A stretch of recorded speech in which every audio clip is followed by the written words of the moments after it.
নমস্কার। সিনেমার্গির আরেকটা পর্বে আপনাদের স্বাগত। আজকের পর্বে দুটো বিষয় নিয়ে একটু আলোচনা করব। প্রথমটা অবশ্যই হচ্ছে এই পুজোয় মুক্তি পেতে চলা একটি বহু প্রত্যাশিত বহু প্রতীক্ষিত বাংলা ছবি দেবী চৌধুরানী প্রসঙ্গে, এবং তাছাড়া আরেকটি যে বিষয়ে কথা বলবো আজকে তা হচ্ছে সদ্য জারি হওয়া একটি সরকারি সার্কুলার, যেটা বাংলা সিনেমার মোড় ঘুরিয়ে দিতে পারে। তো আসুন বিস্তারিত আলোচনা করা যাক এই দুটো বিষয় নিয়ে। প্রথমেই দেবী চৌধুরানী নিয়ে দু এক কথা বলা যাক। দেবী চৌধুরানী ছবিটি নিয়ে কাজ চলছে প্রায় 2 বছর ধরে। এই ছবিতে অনেক বড় বড় তারকারা অভিনয় করছেন, এবং এই ছবিটি মুক্তি পেতে চলেছে এবছরের পুজোয় অন্য একটি খুবই হাই প্রোফাইল এবং বহু প্রতীক্ষিত ছবির সাথে, যা হচ্ছে দেবের রঘু ডাকাত। তো এই ছবির পরিচালনা করেছেন শুভ্রজিৎ মিত্র, যিনি এর আগে অভিযাত্রিক ছবিটির পরিচালনা করেছিলেন, এবং এই ছবিতে অভিনয় করছেন প্রসেনজিৎ চট্টোপাধ্যায়, শ্রাবন্তী চট্টোপাধ্যায়, দর্শনা বণিক, বিবৃতি চট্টোপাধ্যায় প্রমুখ বিখ্যাত অভিনেতা অভিনেত্রীরা। তো দেবী চৌধুরানী নিয়ে তো যথেষ্ট এক্সাইটমেন্ট রয়েছে, লোকজন বেশ খুশি যে একটা মার্কাটারি ছবি আরেকটি আসতে চলেছে পুজোয়।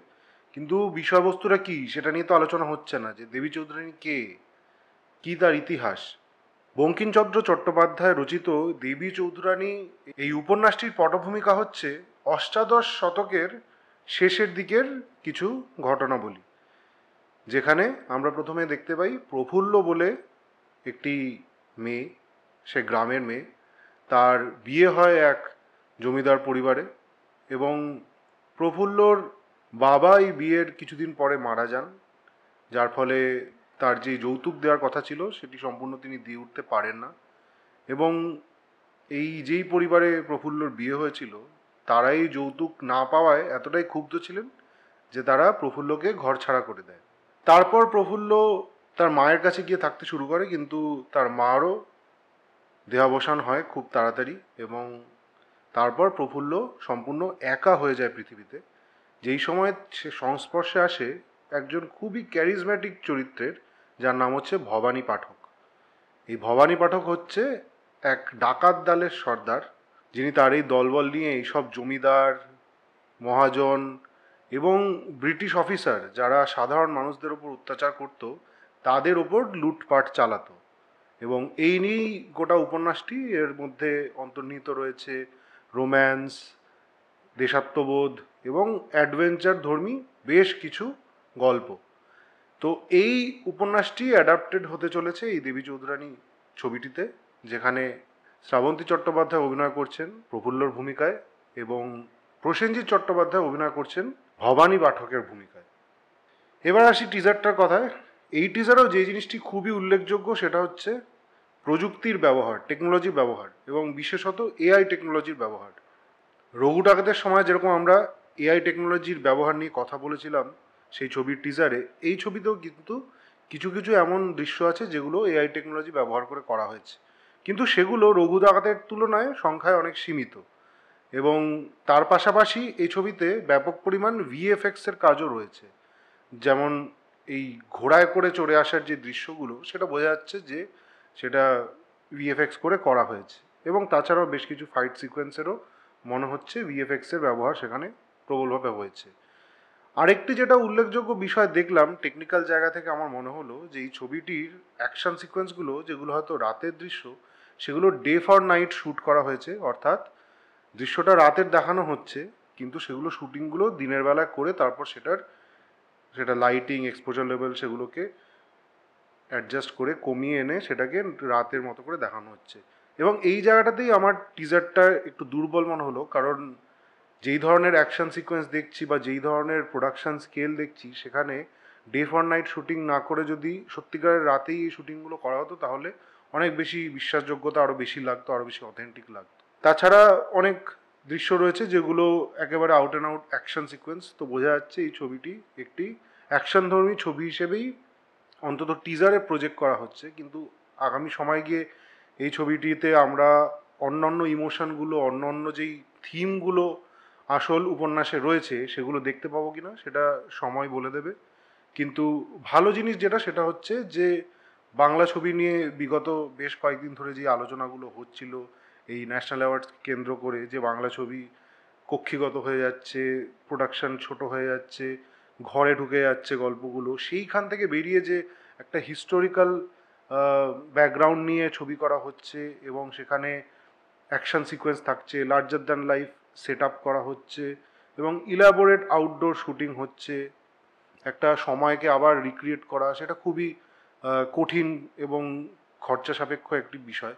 তো বাংলা ছবিতে যে এই ধরনের বিনিয়োগ হচ্ছে সেটা খুবই আশার বিষয় এবং সেখান থেকেই আমার মনে হয় যে পরের যে টপিকটা নিয়ে আমরা কথা বলবো সেটা এটাকে প্রায় কমপ্লিমেন্ট করবে।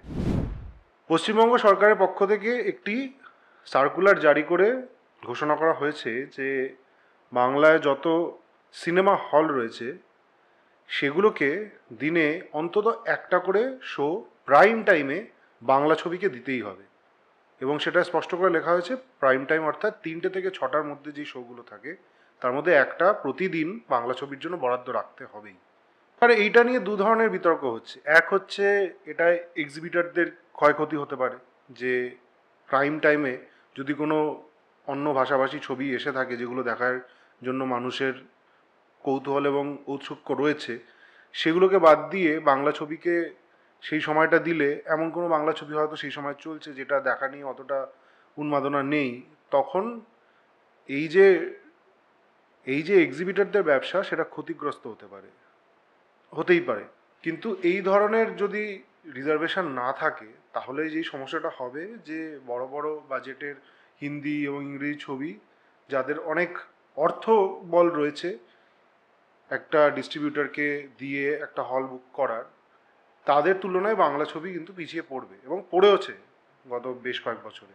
তো এই বাংলা ছবি নিয়ে আমরা যেই কথাবার্তাগুলো বলি যে লোকজন দেখতে যাচ্ছে না, তার একটা প্রধান কারণ কিন্তু বাংলা ছবিকে অনেক ক্ষেত্রেই সেই শো টাইমিংগুলো দেওয়া হয় না যেই সময়গুলোয় দর্শক দেখতে আসার সম্ভাবনা বেশি থাকে এবং সেই জায়গাগুলো নিয়ে যায় এই হিন্দি ছবি অথবা অন্য ভাষাভাষী ছবিগুলো যার পিছনে অনেক অর্থবল রয়েছে এবং তারা এই এক্সিবিটারদের সাথে এমনভাবেই ডিলটা করে যে ওই শোগুলো যেন তাদের দিতে এরা বাধ্য হয় এবং প্রায় মানে সেটা ব্ল্যাকমেলের পর্যায়ে গিয়েই যে এই শো টাইমিংটা না দেওয়া হলে পরে আমরা এই হলেই ছবিটা চালাবো না।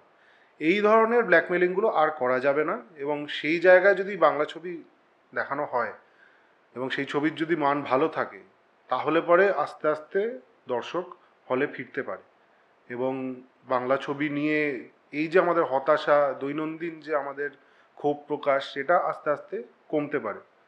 যদিও সেখানে একটা কথা উজ্জ্ব থেকে যাচ্ছে যেটা বলাই বাহুল্য, যে বাংলা ছবিকে এই প্ল্যাটফর্মটা দেয়া হচ্ছে মানে তারা আরও কমফোর্টেবল হয়ে গিয়ে যে ধরনের ছবি তৈরি করছে তাতেই যেন না আবদ্ধ থাকে, তারা যেন এই দেবী চৌধুরানী বা রঘু ডাকাত বা আরও অন্যান্য ধরনের অন্য বিষয়বস্তু নিয়ে অন্য ট্রিটমেন্টের ছবি তারা বানাতে শুরু করে, কারণ এখন হয়তো তাদের এই অডিয়েন্সের যে অভাবটা ছিল সেটা একটু হলেও কমার সম্ভাবনা তৈরি হয়েছে। এবং আরেকটি বিষয় যেটা এটা নিয়ে বলা হচ্ছে যে দেবের ছবি ধূমকেতু আসছে বলে এই মুভটা এতদিনে পশ্চিমবঙ্গ সরকার নিল। হতে পারে সেই জন্যই নেওয়া হয়েছে, হতে পারে এতে দেব হয়তো নিজে অনেক বেশি তৎপর হয়ে সরকারের কাছে আবেদন করেছে এই বিষয়টা নিয়ে ভাবনা চিন্তা করে কোনো একটা পদক্ষেপ নেওয়ার। কিন্তু যদি তা হয়ও সেটা তো সামগ্রিকভাবে বাংলা ছবির জন্যই সুবিধাজনক হলো। এমন তো নয় যে প্রত্যেক দিন দেবের একটা করে ছবি বেরোবে, তো যেই সময় দেবের ছবি থাকবে না অন্য যাদের ছবি সেই সময় বেরোচ্ছে তারাও তো এই ডিসিশনটার সুফল ভোগ করবে। সুতরাং এই বিষয়গুলো নিয়ে মানে পার্টিজান অথবা পার্টি পলিটিক্সের জায়গা টেনে আনার প্রয়োজন নেই। আমার মনে হয় এটা একটা সদর্থক পদক্ষেপ যেটা অনেক আগেই নেওয়া উচিত ছিল, কিন্তু দেরিতে হলেও এই পদক্ষেপটা যে নেওয়া হচ্ছে, এবার বাকি দায়িত্বটা বর্তায় প্রযোজক এবং পরিচালকদের ওপর। তারা যেন এই সময়টাকে, এই প্ল্যাটফর্মটাকে সঠিকভাবে ব্যবহার করে অডিয়েন্সকে, দর্শককে এমন কিছু ছবি উপহার দিতে পারে যেটা দেখার জন্য সত্যি সত্যি দর্শক ভিড় জমাবে। আশা করছি আমাদের পর্বটি আপনাদের ভালো লাগলো এই ধরনের বিষয় নিয়ে, এবং এর বাইরে সত্যিকারের ছবি এবং ছবির বিশ্লেষণমূলক আলোচনা নিয়ে অনেক পর্ব আমরা করব। আপনাদের সঙ্গ চাই, আপনাদের সাহায্য চাই। মেম্বারশিপ নিন আমাদের চ্যানেলটিকে সাবস্ক্রাইব না করে থাকলে অবশ্যই সাবস্ক্রাইব করুন, ভিডিওটিকে লাইক করুন, শেয়ার করুন এবং ছড়িয়ে দিন নিজের বন্ধুবান্ধবদের মধ্যে। দেখা হচ্ছে আগামী পর্বে।